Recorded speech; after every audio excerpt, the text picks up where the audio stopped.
মনটা শক্ত করো, এই বৃষ্টি আমাদের পথ দেখাবে। এক হাঁড়ি পান্তা দিয়েই আমরা আমাদের ভাগ্যের চাকা ঘোরানোর চেষ্টা করব। জায়গা তো বুঝলাম, কিন্তু আমাদের হাতে যে একদম টাকা কম। বাহ হরিপদ, ভাতটা যেমন চমৎকার ঠান্ডা, ভর্তার স্বাদটাও তেমনই খাসা হয়েছে।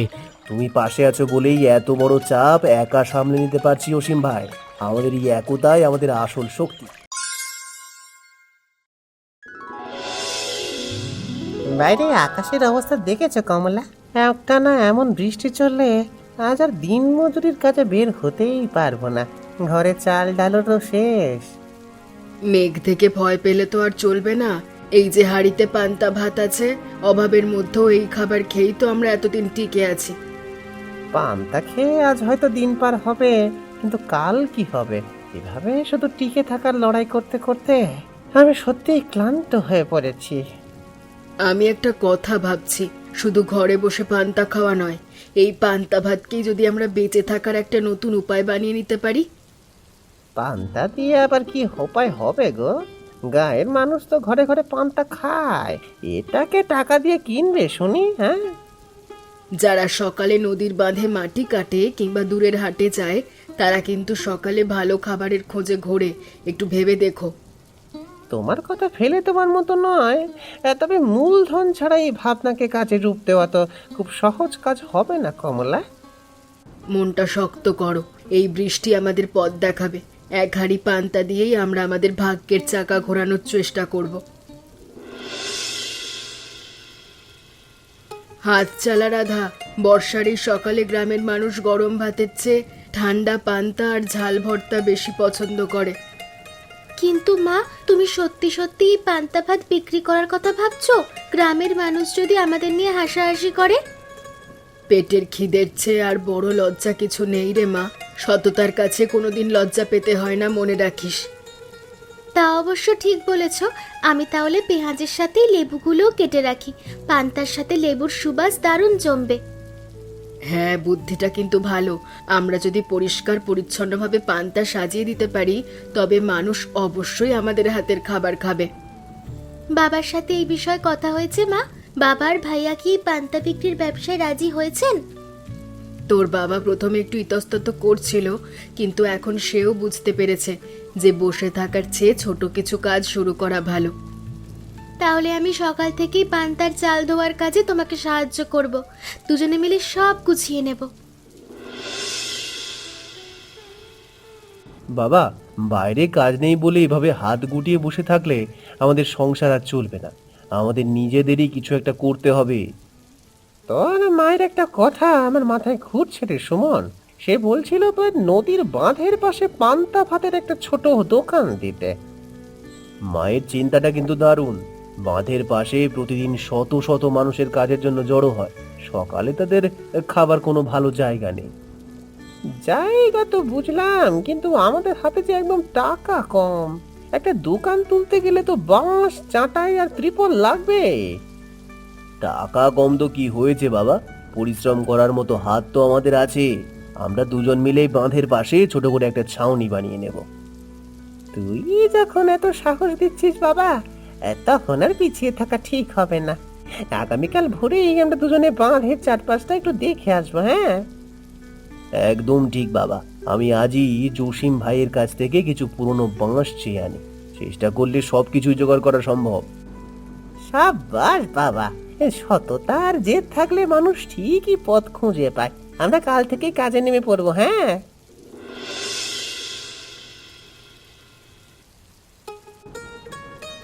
ও মিনা, ঘরে আছিস বোন? তোর কাছে একটা বিশেষ দরকারে এলাম। একটু সাহায্য না পেলে বড্ড বিপদে পড়ে যাব। আরে কমলাদি, এই দুর্যোগের মধ্যে বাইরে কেন? এসো, বারান্দায় এসে বসো। বলো কি হয়েছে? আমার সাধ্যমতো তোমার সাহায্য করব। আমরা নদীর বাঁধের পাশে সকালবেলা পান্তা ভাত বিক্রির একটা চেষ্টা করছি। তোর কাছে কি কয়েকটা পুরনো থালা আর বড় হাঁড়ি হবে? এ তো খুব ভালো কথা দিদি। বসে থাকার চেয়ে একটা কিছু করা অনেক ভালো। আমার ঘরে দুটো বড় হাঁড়ি আর 4টে থালা আছে, তুমি নিয়ে যেও। তোর এই উপকার আমি কোনোদিন ভুলবো না রে। শুরুটা খুব ছোট করে করছি তো, মনে একটু ভয় কাজ করছে। ভয়ের কিছু নেই দিদি, শুরুটা ছোট হোক কিন্তু মন বড় রাখতে হবে। দেখবে এক হাঁড়ি পান্তাই তোমাদের ভাগ্যের চাকা ঘুরিয়ে দেবে। আমি ভাবছি প্রথম দিন 5 কেজি চালের পান্তা বানাবো। বেশি বানালে যদি বিক্রি না হয় তবে তো লোকসান হয়ে যাবে। 5 কেজি দিয়েই শুরু করো। বর্ষার দিনে বাঁধের ওপর মানুষের ভিড় থাকে, দেখবে তোমার হাতের পান্তা নিমেষেই শেষ হয়ে যাবে। জসিম, তুই নিজের কাজ পেলে আমার জন্য এত বড় বাঁশগুলো বয়ে আনলি, তোকে কিভাবে যে ধন্যবাদ দেব।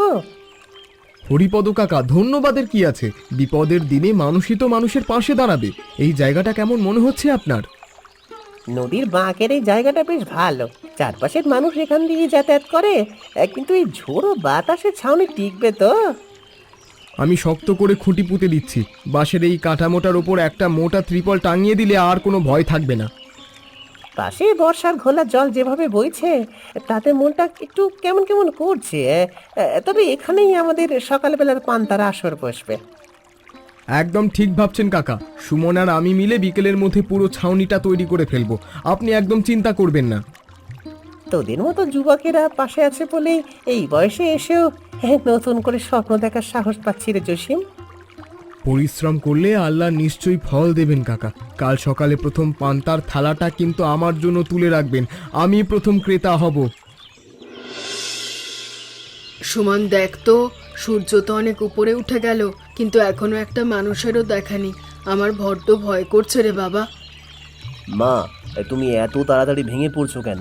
প্রথম দিনেই কি সব দোকান জমে ওঠে? একটু ধৈর্য ধরে বসো, মানুষ আসবে।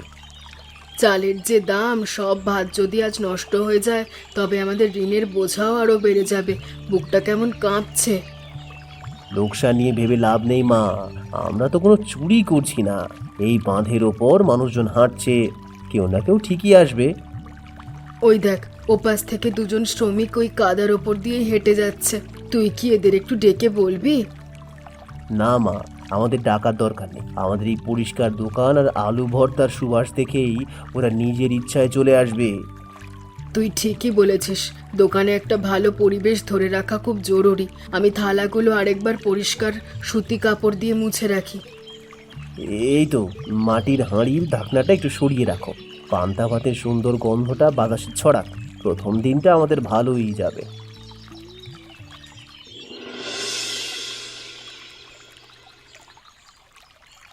আসুন করিম ভাই, বাজারে যাওয়ার পথে সাত সকালে এখানে একটু দাঁড়িয়ে যান। আমাদের নতুন দোকানের পান্তা ভাতটা একটু খেয়ে দেখুন না। আরে হরিপদ, তুমি এখানে পান্তা ভাতের দোকান খুলে বসেছো? বর্ষাকালে এমন একটা আয়োজন দেখে তো দিবে জল চলে এলো। হ্যাঁ ভাই, দিনমজুরি কাজ পাচ্ছিলাম না বলে সুমন আর ওর মা মিলে এই ব্যবস্থা করেছে। এক থালা পান্তা ভাত দেবো নাকি? অবশ্যই দাও, সাথে একটু বেশি করে পেঁয়াজ আর ওই লাল মরিচ পোড়া ভর্তাটা দিতে ভুলো না জানো। এই নাও করিম ভাই, খেয়ে বলো কেমন হয়েছে। আমাদের এই নতুন রান্নার কোনো খামতি রয়ে গেল কিনা। বাহ হরিপদ, ভাতটায় যেমন চমৎকার ঠান্ডা, ভর্তার স্বাদটাও তেমনই খাসা হয়েছে। কম দামে এমন পুষ্টিকর খাবার গ্রামের সাধারণ মানুষের বড্ড দরকার। তোমার পছন্দ হয়েছে শুনে বুকটা হালকা হলো, কিন্তু দোকানটা চালুর জন্য আরো চাল আর লবণের দরকার। হাতে তো টাকা নেই। ওসব নিয়ে চিন্তা করো না, আমি তো বাজারের দোকানি। আজই আমার দোকান থেকে তোমাকে 1 বস্তা চাল আর লবণ ধারে দিয়ে দেব। রাধা, বড় হাঁড়িটা ভালো করে ধুয়ে নিয়ে আয় তো মা। আজ দোকানে যে পরিমাণ ভিড় ছিল, কালকের জন্য আমাদের বেশি করে ভাত ভিজোতে হবে। হ্যাঁ মা, আজ তো দুপুরের আগেই সব পান্তা শেষ হয়ে গিয়েছিল। অনেক মানুষ এসে না পেয়ে ফিরে গেছে। আমার খুব খারাপ লাগছিল। আমি তো আগেই বলেছিলাম কমলাদি, ভালো জিনিস তৈরি করলে মানুষ তার খোঁজ ঠিকই পাবে। তোমাদের এই সততার ফল তোমরা পাচ্ছ। সবই তোর দয়ায় রে মিনা। তুই সেদিন হাঁড়ি আর থালাগুলো না দিলে আমরা তো শুরুই করতে পারতাম না। ওসব কথা বাদ দাও তো দিদি। আমি ভাবছিলাম শুধু আলু ভর্তা না রেখে কাল থেকে পান্তার সাথে একটু ডিম ভর্তাও যোগ করলে কেমন হয়। মিনা খালার বুদ্ধিটা কিন্তু দারুণ। ডিমের কুসুম দিয়ে পান্তা ভাত মাখলে গ্রামের মানুষ আরো বেশি পছন্দ করবে। হ্যাঁ, ডিমের দাম তো খুব বেশি নয়, আমরা কম দামে ক্রেতাদের দিতে পারবো। রাধা, তুই কাল ভোরেই 4টে ডিম সেদ্ধ করতে বসিয়ে দিস। ঠিক আছে মা, আমি এখনই সব গুছিয়ে রাখছি, যাতে ভোরের দিকে আমাদের আর কোনো কাজে দেরি না হয়। জসিম ভাই, একটু হাত লাগাও না। আজ সকাল থেকে এত মানুষ আসছে যে আমি এক থালায় ভাত আর ভর্তা বেড়ে কুলিয়ে উঠতে পারছি না। কোনো চিন্তা করিস না সুমন, আমি আছি তো, তুই ভাত বার, আমি সবার পাতে পাতে পেঁয়াজ আর কাঁচা মরিচগুলো পৌঁছে দিচ্ছি। ওই কোনার টেবিলে বসার চাচাকে একটু বেশি করে আলু ভর্তা দিও তো। উনি বারবার বলছিলেন ভর্তাটা নাকি দারুণ হয়েছে। সুমন, মানুষ যেভাবে পছন্দ করছে, আমাদের বসার জায়গা আরো বাড়ানো দরকার। হ্যাঁ ভাই, বাবা আর আমি ভাবছি সামনের সপ্তাহে এখানে আরও 2টো কাঠের বেঞ্চ বানিয়ে নেব, তাহলে মানুষ শান্তিতে বসে খেতে পারবে। খুব ভালো হবে, তবে কাজ আরো দ্রুত করতে হবে, যাতে কাউকে খাবারের জন্য বেশিক্ষণ দাঁড়িয়ে অপেক্ষা করতে না হয়। তুমি পাশে আছো বলেই এত বড় চাপ একা সামলে নিতে পারছি অসীম ভাই। আমাদের এই একতাই আমাদের আসল শক্তি। আমরা সবাই মিলে পরিশ্রম করলে এই ছোট দোকানটাই একদিন অনেক বড় হবে রে সুমন। তুই শুধু নিজের কাজটা মন দিয়ে কর। কি হে হরিপদ কাকা, আজ দুপুরের আগেই তো দেখছি তোমার পান্তার হাঁড়ি একদম ফাঁকা। ব্যবসার হালচাল তো বেশ ভালোই মনে হচ্ছে। সব আপনাদের মতো মানুষদের ভালোবাসা করিম ভাই, তবে একটা বিষয় দেখে আমি নিজে খুব অবাক হচ্ছি। কোন বিষয় কাকা? মানুষের ভালো লাগলে তো তারা আসবেই, এতে অবাক হওয়ার কি আছে শুনি। আজ দেখছিলাম পাশের কুশলপুর গ্রামের থেকেও কয়েকজন মানুষ সকালে এসে আমাদের দোকানে পান্তা ভাত খাচ্ছিল। তারা নাকি সুনাম শুনে এসেছে। আরে কাকা, ভালো খাবারের সুবাস তো বাতাসেই ছড়িয়ে পড়ে। এই বাজার পাড়ার মানুষও এখন সকালে ওই বাদের দিকেই ছোটাছুটি করে। হ্যাঁ ভাই, এক হাঁড়ি পান্তা নিয়ে যে কাজটা শুরু করেছিলাম, সেটা যে ধীরে ধীরে এত বড় হবে তা আমি স্বপ্নেও ভাবিনি। পরিশ্রমের ফল এমনই হয়। এখন দোকানটা আরো একটু বড় করার কথা ভাবো। চাল ডাল যা লাগবে আমি তো আছি। আপনার এই বিশ্বাসের মর্যাদা আমি রাখবো করিম ভাই। ব্যবসার এই অগ্রগতি আমাকে সত্যিই অনেক ভরসা দিচ্ছে। এ কমলা, আজ সব খরচ বাদ দিয়েও আমাদের হাতে বেশ ভালো কিছু টাকা অবশিষ্ট রয়েছে। অভাবের দিনে এমন আয় সত্যিই উপরওয়ালার আশীর্বাদ। হ্যাঁ গো, কষ্ট আমাদের সার্থক হয়েছে। তবে এই টাকা জমিয়ে রাখলে তো হবে না, দোকানের কিছু উন্নতি করতে হবে। মা ঠিকই বলেছে বাবা, আমাদের দোকানে এখন বসার বড্ড অভাব। ক্রেতারা এসে দাঁড়িয়ে থাকে, আমাদের দ্রুত কিছু বেঞ্চ বানানো দরকার। আমি ভাবছিলাম এই টাকা দিয়ে প্রথমে কয়েকটা নতুন মাটির বড় হাঁড়ি আর কিছু কাঁসার থালা কিনে নিয়ে এলে কেমন হয়? হাঁড়ি থালা তো লাগবেই, তবে তার চেয়েও জরুরি মানুষের বসার সুব্যবস্থা করা। মানুষ শান্তিতে বসতে না পারলে দোকানে আসতে চাইবে না। আমরা বরং 2টো কাজই অল্প অল্প করে করি। জসিম ভাইয়ের সাথে কথা বলে সস্তায় কিছু কাঠের বেঞ্চ আর 2টো বড় হাঁড়ি কিনে ফেলি। হ্যাঁ, এই সুমনের প্রস্তাবটাই বেশ যুক্তিযুক্ত মনে হচ্ছে। সব টাকা এক জায়গায় খরচ না করে ধীরে ধীরে জিনিসগুলো বাড়াতে হবে। তাহলে কাল সকালে তোমরা দুজনে বাজারে গিয়ে নতুন হাঁড়ি আর বেঞ্চের কাঠগুলো পছন্দ করে এসো, আর দেরি করার দরকার নেই। মা, দেখেছো অবস্থা? সকালের এই বৃষ্টির কারণে ক্রেতারা ঠিকমতো বসতে পারছে না। ছাউনির কোণ দিয়ে জল এসে বেঞ্চগুলো সব ভিজে যাচ্ছে। হ্যাঁ রে মা, আকাশে যেভাবে মেঘলা হচ্ছে তাতে মনে হচ্ছে আজ সারাদিনই বৃষ্টি হবে। মানুষের বড্ড কষ্ট হচ্ছে। আমরা যদি এই বারান্দার সামনের দিকটাতে একটা পুরনো বড় ত্রিপল টাঙিয়ে দিই, তাহলে তো বাইরের জলটা আর ভেতরে আসতে পারবে না। বুদ্ধিটা মন্দ নয়, কিন্তু আমাদের ঘরে যে পুরনো নীল ত্রিপলটা আছে, ওটা দিয়ে কি পুরো জায়গাটা ঢাকা যাবে রে? আমি আর ভাইয়া মিলে ওটা টেনে টুনে বেঁধে দিলে অবশ্যই হবে মা। অন্তত মানুষগুলো বৃষ্টি থেকে বেঁচে শান্তিতে পান্তা ভাতটুকু খেতে পারবে। তাহলে আর তুই দেরি করিস না, সুমনকে ডেকে এনে ওই কোণের বাঁশির খুঁটির সাথে ত্রিপলটা শক্ত করে বেঁধে ফেলার ব্যবস্থা কর। হ্যাঁ মা, আমি এখনই ভাইয়াকে ডাকছি। একটু কষ্ট করে জায়গাটা বড় করতে পারলে আমাদের বিক্রিরও কোনো ক্ষতি হবে না। হরিপদ কাকা, এই খুঁটিটা বেশ শক্ত হয়েছে। এবার উপরে চালার সাথে এটা বেঁধে দিলে ঝোড়ো বাতাসেও আর কোনো ভয়ের কারণ থাকবে না। তোদের এই খাটুনি দেখে আমার বুকটা জুড়িয়ে যায় রে জসিম। তোরা না থাকলে এই বুড়ো বয়সে একা এত বড় দোকান সামলানো অসম্ভব হতো। আরে হরিপদ, এখন তো এটা শুধু তোমার একার দোকান নয়, এই পুরো বাঁধের আর সকালের মানুষের মিলন মেলা হয়ে গেছে এটা। তা অবশ্য ঠিকই বলেছ করিম ভাই, মানুষ এখন শুধু খাবার খেতে আসে না, এখানে বসে সুখ দুঃখের দুটো কথাও গল্প করে। হ্যাঁ কাকা, কুশুলপুরের মানুষও এখন হাটে যাওয়ার পথে এখানে দাঁড়িয়ে এক থালা পান্তা খেয়ে তবেই রওনা দেয়। আমাদের জায়গাটা আরো বড় করতে হবে। আমি ভাবছি সামনের সপ্তাহে শহরের পাইকারি বাজার থেকে তোমাদের জন্য আরো বড় দুটো অ্যালুমিনিয়ামের ডেচকি এনে দেব, মাটির হাঁড়িতে আর ধরছে না। আপনারা যেভাবে পিঠে হাত রাখছেন তাতে মনে হচ্ছে আমাদের এই ছোট সততার চেষ্টা সত্যি সফলতার মুখ দেখছে। ও মিনা, তোকে একটা খুশির খবর দেওয়া হয়নি। তোর ভাই আর সুমন মিলে আজ বাজার থেকে 4খানা নতুন চকচকে টিন কিনে এনেছে। বলিস কি কমলাদি, এত তাড়াতাড়ি টিন কিনে ফেললে? তোমাদের পান্তা ভাতের দোকান তো দেখছি দিন দিন আলাদিনের চেরাগ হয়ে উঠছে।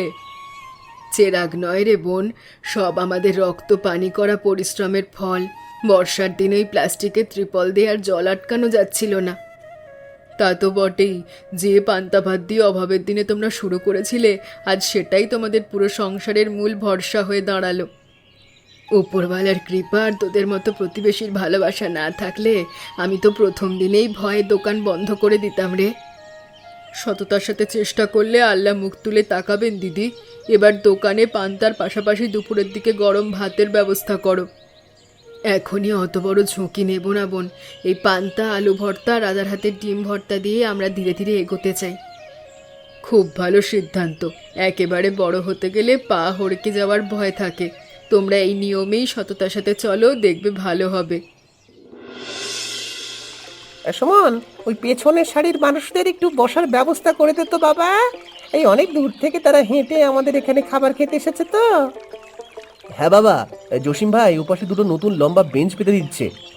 রাধা, তুই ডিম ভর্তা আর ডালটা একটু তাড়াতাড়ি বাটিতে তোল। এই তো ভাইয়া, আমি সব বাটি সাজিয়ে রেখেছি। আজ আলু ভর্তা আর শুটকি ভর্তার চাহিদা অনেক বেশি। আর একটু লাগবে? আপনারা একটু ধৈর্য ধরুন ভাই, আমাদের এখানে সব খাবার টাটকাই তৈরি হয়, কাউকে আজ না খেয়ে ফিরতে হবে না। বাবা, আমাদের এই পরিশ্রম এখন সত্যিই সার্থক। আগে যেখানে 1 হাঁড়ি ভাত শেষ হতো না, আজ সেখানে 3 হাঁড়ি পান্তাও কম পড়ছে। উপরওয়ালার কাছে শুক্রিয়া। সততা আর একতা থাকলে যে একটা ছোট পরিবারও বড় কিছু করতে পারে, তা আজ তারা প্রমাণ করে দিলি। কমলা, একটু এপাশে এসে দেখো তো, 1 হাঁড়ি পান্তা ভাত নিয়ে যে পথের যাত্রা শুরু হয়েছিল, আজ সেখানে কত মানুষ তৃপ্তি করে খাচ্ছে। হ্যাঁ গো, আমাদের সেই কষ্টের দিনগুলোর কথা মনে পড়লে আজ বুকটা শান্তিতে ভরে যায়। পরিশ্রমের ফল সত্যিই মধুর হয়। হরিপদ কাকা, আজ কিন্তু দোকানে তিল ধারণের জায়গা নেই। কুশুলপুরের মাতব্বর সাহেব ও পাশে বসে পান্তা খাচ্ছেন। সব তোদের মতো যুবকদের অবদান রে রসিম। তোরা সেদিন পাশে না দাঁড়ালে আজ এই অভাবী হরিপদ হয়তো সেভাবেই হারিয়ে যেত। এই দোকানটা এখন আর শুধু আমাদের ব্যবসার জায়গা নয় জাসিম, এটা আমাদের পুরো গ্রামের মানুষের একতার একটা বড় প্রতীক। একদম ঠিক বলেছেন কাকিমা। এই দোকানটা হলো সততা, চরম পরিশ্রম আর সবাই মিলে একসাথে বাধা পেরিয়ে সুন্দরভাবে এগিয়ে যাওয়ার এক অনুপ্রেরণার গল্প। ঠিক তাই, জীবনে সততা আর ধৈর্য থাকলে যে কোনো বড় দুর্যোগকেও হাসি মুখে জয় করা সম্ভব। আজ এই পান্তার দোকানে তার বড় প্রমাণ। এমন মজার মজার গল্প দেখতে আমাদের চ্যানেলকে সাবস্ক্রাইব করতে ভুলবেন না। আচ্ছা বলো তো বন্ধুরা, হরিপদদের ছোট পান্তা ভাতের দোকান সফল হওয়ার পেছনে কারা সবচেয়ে বেশি সাহায্য করেছিল?